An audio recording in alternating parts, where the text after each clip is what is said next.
Hey everyone, welcome back to this video. In today's video, I'm going to show you how to use Afterpay on StockX.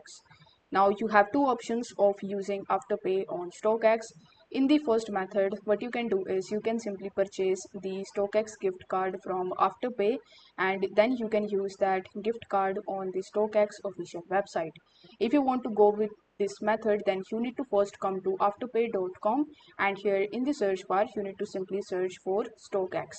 Now once you are able to find StockX in the list, you just have to simply click on its banner and then you will be redirected on this page where you just have to select the amount of gift card that you want to purchase and you just have to simply add that in the cart.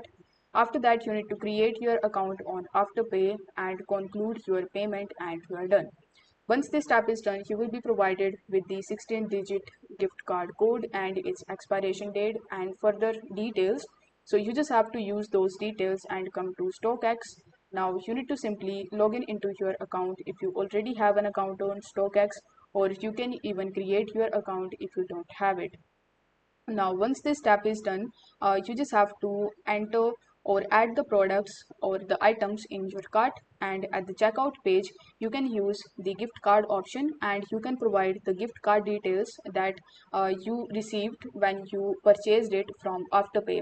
Now you must be wondering that StockX option is not available in the list. It is because currently StockX is not affiliated with Afterpay, but whenever they do or whenever they have the available gift cards, they will show the banner over here. So I would recommend you to come and check Afterpay from time to time.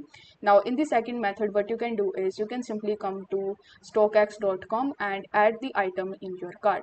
After that, on the checkout page, you just have to check whether there is Afterpay available or not. If the option of Afterpay is available, then you just have to simply use that and conclude your payment. If it is not available, then you can go with the gift card method. So I hope this video was helpful, and if it was, then don't forget to like the video and subscribe to the channel. Thank you so much for watching.